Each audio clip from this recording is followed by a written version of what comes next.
Jumpa lagi gengs, tentu saja di Satu Tenda. Beberapa orang berkomentar di YouTube saya tentang apa saja yang kita dapatkan di kapal ketika kita menyeberang dari Surabaya ke Makassar lalu balik lagi. Nah, ini berdasarkan pengalaman saya ya. Kalau teman-teman punya pilihan lain atau punya opsi lain, mungkin saling berbagi aja di kolom komentar biar kita saling memperkaya dan punya banyak pilihan. Saya ketika menyeberang dari Surabaya ke Makassar menggunakan jasa dari PT Dharma Lautan Utama. Menurut informasi yang saya peroleh, di PT Dharma Lautan Utama ada dua kapal. Kapal pertama itu Dharma Kencana 7, lalu ada satu lagi saya nggak tahu namanya karena saya praktis menggunakan jasanya Dharma Kencana. Dan menurut informasi yang saya dapatkan dari teman-teman di Gorontalo, Bang Rif yang membantu saya juga waktu saya tiba di Gorontalo, dia pun punya pengalaman hampir serupa dengan saya. Menggunakan kapal Dharma Kencana 7 itu lebih baik dari kapal yang satunya menurut mereka, karena kapal Dharma Kencana 7 itu masih kapal baru, jadi ya semua masih bersih, alat-alatnya masih berfungsi dengan baik, itu di kamar atau dimanapun, itu semua masih berfungsi dengan sangat baik dan ya itu akan sangat membantu. Syukurnya waktu saya menyeberang dari Surabaya ke Makassar maupun sebaliknya dari Makassar ke Surabaya, saya mendapat jatahnya di kapal Dharma Kencana 7 ini, dan ya saya mencobain dua tipe kamar. Kamar pertama kelas 1 waktu berangkat, kamar kedua itu kelas 2 waktu pulang. Ya, selain bahwa untuk merasakan juga suasana kamarnya, ya saya bisa berbagi juga dengan kawan-kawan tentang informasi. Nah, apa saja yang kita dapatkan di kapal? Pertama, fasilitas kamar yang seperti saya bilang. Ada kamar ekonomi, ada kelas 2, ada kelas 1, dan VIP. Dan itu bebas kita mau memilih apa. Nah, di mana kita menentukan kapan kita mau menggunakan kamar? Kamar, kalau di Surabaya, kita bisa membeli kamar saat pembelian tiket di kantornya Dharma Lautan Utama. Tetapi waktu penyeberangan balik dari Makassar ke Surabaya, waktu di tempat pembelian itu saya bertanya apakah bisa langsung ambil kamar, mereka merekomendasikan untuk ngambil kamar di atas kapal. Jadi ketika kita naik ke kapal, kita akan lapor dulu ke resepsionis. Nah, di situ kita akan bisa membeli kamar. Dan kamar kelas 1 itu 90.000, kelas 2 itu 70, kelas 3 itu berapa ya? Saya lupa. Jadi karena saya menggunakan dua kamar ini, jadi saya tahu persis harganya. Kelebihan dari kamar kelas 1 adalah kamar mandi dalam, makanan diantar, kita makan dapat jatah 3 kali.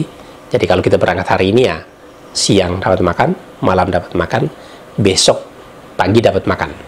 Kalau kita berangkatnya malam, berarti ya malam ini dapat makan, besok pagi dapat makan, siang dapat makan, lalu malamnya menjelang turun biasanya sudah tidak dapat makan lagi. Jadi jatah makan 3 kali. Di kamar kelas 1, kamar mandi dalam, makanan diantar, dan semua aktivitas kita di kamar. Hanya kelemahan dari kamar kelas 1 ini adalah dia dalam kamar itu ada 2 bed. Jadi kalau perjalanan solo seperti saya, jalan sendiri, potensi kita bisa berkawan atau mendapat mendapat teman sekamar itu besar sekali. Artinya belum tentu kita sendiri ya, karena yang kita beli adalah bednya, bukan kamar utuhnya. Kita beli bednya, jadi nanti kalau penumpangnya banyak berarti pasti akan dapat satu orang lagi sekamar dengan kita. Syukur waktu saya berangkat karena penumpangnya sedikit, jadi ya saya berterima kasih sekali karena tidak diberi kawan. Jadi selama 30 jam perjalanan itu ya saya sendiri. Ketika pulang dari Makassar ke Surabaya, saya ngambil kamar yang kelas 2 karena waktu itu penumpangnya lumayan banyak dan itu bisa kelihatan di parkiran waktu naik. Saya ngambil yang kelas 2, kelebihannya dia adalah kita bisa 1 orang. Jadi ya hanya 1 bed, jadi ya kita sendiri, praktis sendiri. Kekurangan kamar kelas 2, dia ada 2 macam, ada yang gandengan, ada yang sendiri. Kekurangannya dia adalah kamar mandi di luar, makan ambil sendiri, ada di restoran, dan itu nggak jauh juga sih, naik cuman pendek aja. Atau bisa kita makan di restoran, itu pilihan macam-macam. hanya memang mandi ya harus ke kamar mandi, agak jauh juga. Nah, gimana kalau misalkan jalannya boncengan, misalkan kita bawa motornya boncengan?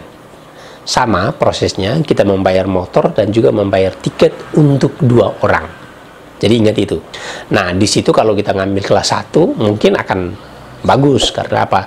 Kita langsung dengan teman, jadi kita akan ngambil kamar itu, blok 1 kamar itu full hanya untuk kita dengan teman kita. Tapi kalau di kelas 2, ya kalau boncengan nggak mungkin ngambil kelas 2 karena kamar tidurnya cuma 1.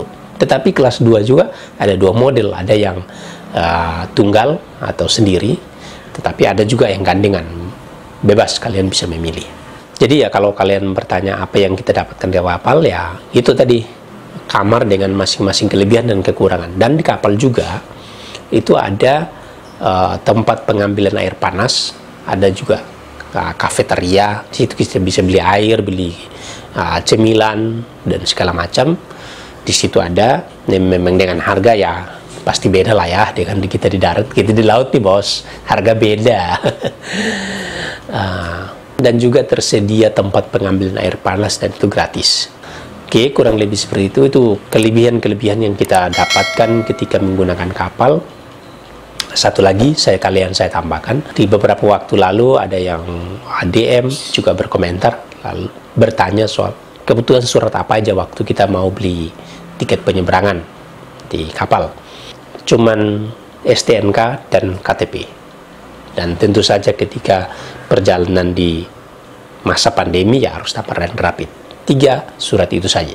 Semua di kapal enak, saya nyaman, dan ya mudah-mudahan ke depan ketika touring lagi Dharma Kencana 7 di bawah PT Dharma Lautan Kencana masih tetap mengunggulkan pelayanan yang bagus ini. Ini tidak di-endorse, tapi saya merasa memang bahwa harus mengapresiasi karena pelayanan atau fasilitas publik yang disediakan kepada saya sebagai salah satu penggunanya, ya saya puas dengan itu. Dan ya terima kasih sekali, kurang lebih seperti itu. Salam meliuk, salam satu tenda.